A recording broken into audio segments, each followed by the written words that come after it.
Hi, I'm author Stephen McGee, and I wrote the book Health Forensics and Hypoxia, Mental Illness and Chronic Fatigue. And that's me. And I'm on top of Mauna Kea. This is the Keck Observatory telescope dome I'm standing on.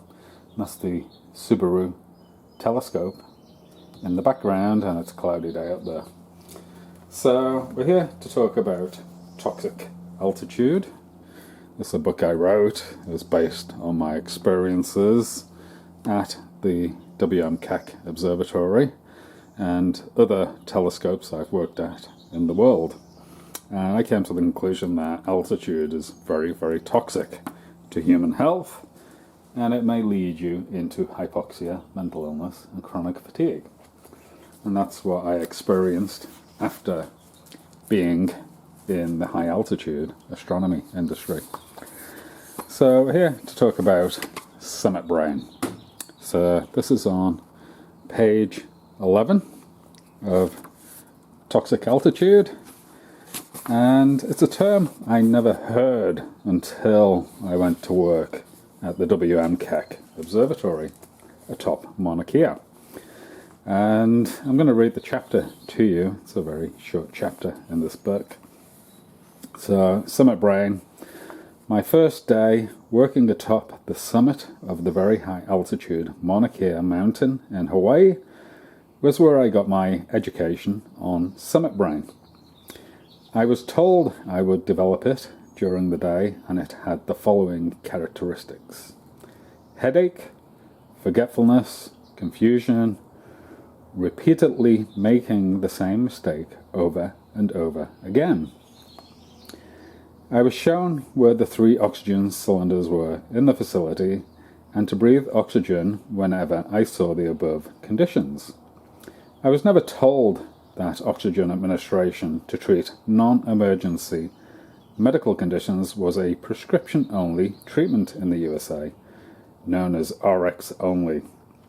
Medical oxygen is a controlled prescription drug in the USA. I was also shown the free supply of medications that staff would use to treat summit brain, and told to help myself to as much as I wanted. The person who trained me that day would be dead several years later from colon cancer. He had developed the nasty habit of taking the company-supplied antacid tablets to treat his summit gastrointestinal issues. His summit assistant died shortly after him from heart disease.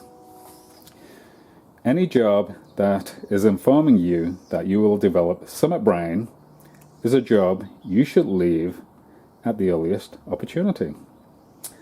So that's the chapter. Very, very short summary of my experience of how I came to understand what summit brain was.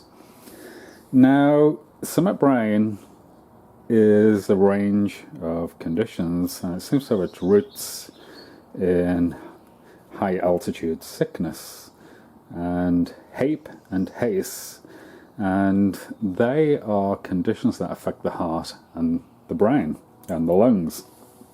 So that's what this is coming out of: this headache, the forgetfulness, the confusion, repeatedly making the same mistakes over and over again. This is all hypoxia related conditions that are coming out of a changed body chemistry at altitude, and a big factor in that changed body chemistry is oxygen starvation. So pretty classic symptoms of oxygen starvation right here. And it's not without its long-term effects. So if you're experiencing this every time you go up to the mountain, you're doing it over and over and over again, as the people on Mauna Kea are doing, you should expect this to become more of a permanent condition. And that's what happened to me. So it turned into this hypoxia, mental illness, and chronic fatigue. And as I aged, it got significantly worse, to the point I ended up in mental health treatment, and I ended up chronically fatigued and unable to work. So they're telling people to use the oxygen cylinders in the facility and to breathe oxygen whenever they see this. So what does that do? Well, the problem with that is oxygen is a controlled prescription drug because it is harmful to human health. If you breathe medical oxygen daily as a healthy human, you should expect to develop long-term sickness. This is a controlled prescription drug, and it will lead to sickness in healthy humans. So you do not want to be doing this breathing the oxygen. You don't want to be doing summit brain, and you don't want to be breathing the oxygen either. Both are harmful conditions to the human. So they're also telling them to take the free supply of medications that's on the mountain to treat the summit brain. And it's not surprising that the person who is training the people up there, who is not a doctor, he's just some worker they've hired, goes on to die from colon cancer.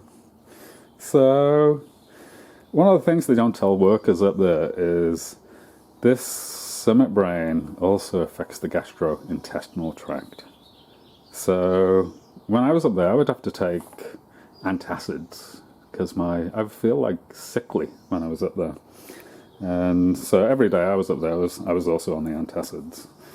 And I see a lot of people up there taking antacid tablets as well as other tablets. Headache tablets is a big one that people are taking up there. So his assistant also died from heart disease. So that's a pretty classic altitude sickness, illness, heart disease. It affects the heart. So it's not surprising that his assistant dies from heart disease. So everything in this chapter, this one page, is everything you should not be doing. You shouldn't be at an altitude that is causing summit brain.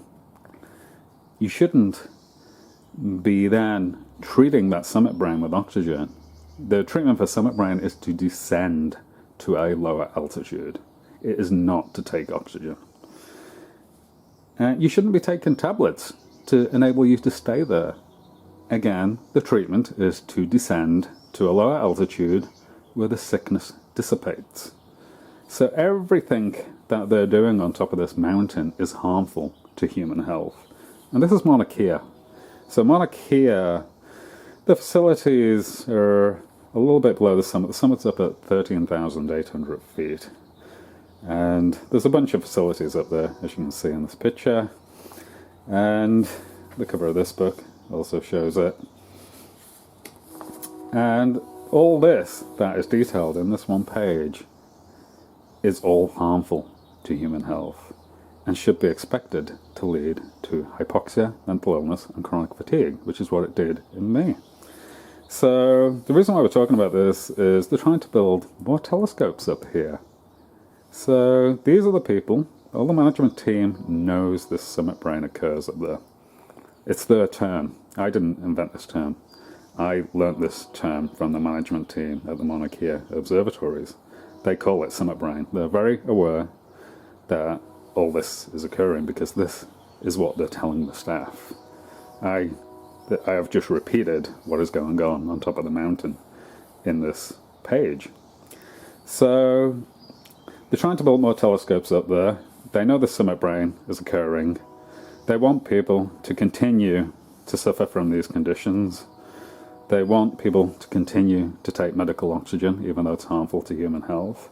And they want people to continue to take the drugs, even though long-term use is harmful to human health.